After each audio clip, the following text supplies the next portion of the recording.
Do you trust your own mind? We like to think of our brains as these incredible, high-definition cameras, perfectly capturing the world exactly as it is. But what if I told you that's not true? What if, instead of a camera, your mind is more like a filter bubble?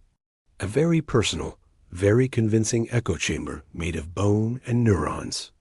There's a powerful, invisible force that shapes almost every decision you make, every belief you hold, and every argument you have. It's called confirmation bias. It's the natural human tendency to search for, interpret, and remember information in a way that confirms what we already believe. Think about that for a second. We don't see things as they are. We see things as we are. This bias is like a silent gatekeeper standing at the entrance to your mind. It meticulously filters everything you experience. It lets in the information that looks familiar, the ideas that feel comfortable, and it ruthlessly discards anything that threatens your existing worldview. It's why you feel so certain about so many things. Let's make this real. Imagine you're absolutely convinced that a certain political leader is a villain. Your brain, guided by confirmation bias, will become a heat-seeking missile for every scandal, every misstep, and every critical headline about that person. You'll see it everywhere. But what happens when that sane leader does something objectively good, something that helps people? Your mind has a clever defense system. It will either ignore it completely, as if it never happened, or it will twist it, reinterpreting the good deed as a calculated, deceptive ploy to gain power. This isn't just bias. It's what psychologists call motivated reasoning. We're not genuinely seeking the truth. We're seeking the satisfying, comforting feeling of being right. This is the core reason why, in our modern world, facts don't seem to change people's minds anymore. Have you ever been in an argument, presented solid evidence, and watched the other person just get more dug in? When our brains encounter evidence that flatly contradicts a deeply held belief, they don't react rationally. They perceive it as a threat, triggering the same ancient, primal fight-or-flight response we'd have if a predator jumped out from the bush. This leads to a bizarre phenomenon known as the backfire effect. Showing someone definitive proof that they are wrong can actually make them double down, believing their original idea even more strongly. Their belief doesn't just survive the attack. It comes back stronger, reinforced by the battle. And in the 21st century, this ancient survival mechanism has been hijacked and weaponized. Your social media feed, your news alerts, your recommended videos, they are all powerful confirmation bias engines. The algorithms are specifically designed to learn what you like, what you believe, and what you want to see, and then feed you an endless stream of it. You're not exploring the world. You're walking through a hall of mirrors, where every reflection is just another version of yourself. This creates a state of what you might call intellectual obesity. We gorge ourselves on the sweet, satisfying sugar of validation, but we starve our minds of the essential protein of dissent and different perspectives.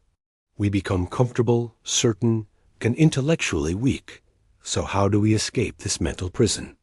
How do we step out of the cave? We have to do something radical, something that feels deeply uncomfortable. We must practice the art of falsification, instead of constantly asking, what information proves I'm right? We must start asking the much harder question, what would it take to prove me wrong? This was the secret of the greatest scientific minds and the strongest philosophical thinkers. People like Einstein and the Stoic philosophers didn't fall in love with their ideas. They were ruthless. They actively tried to kill their own theories. They looked for the flaws, the exceptions, the contradictions. If an idea could survive that kind of relentless attack, then, and only then, was it worth keeping. Confirmation bias feels safe. It makes us feel smart and secure in our little corner of the world. But that safety comes at a huge cost. It makes us stagnant. It traps us in a small, self-made reality, preventing us from seeing the vast, complex, and often contradictory beauty of the actual world. And this isn't just an abstract philosophical problem. It affects everything. It influences your medical decisions, your financial investments, and even your most intimate personal relationships. Think about it. If you have a nagging belief that your partner is lazy, your brain will highlight every single dirty dish they leave in the sink. You'll have a mental catalog of every time they forgot to take out the trash. But you'll unconsciously ignore or downplay the countless times they worked late to support the family, or the nights they stayed up to help the kids with their homework. Your belief creates your reality. To break this spell, we need to change our mindset. We need to shift from being a soldier to being a scout. A soldier's goal is to defend their territory at all costs, to win the argument, to protect their position. A scout's goal is different. A scout's job is to see the terrain as accurately as possible, to map out the reality, even if the news is bad, even if it proves their old maps were wrong. A scout values truth over victory.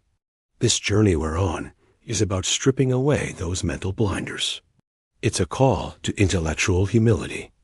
It's about accepting the profound and unsettling idea that your own brain is actively trying to deceive you every single day in the name of comfort. Once you truly understand that, you can begin to do the real work.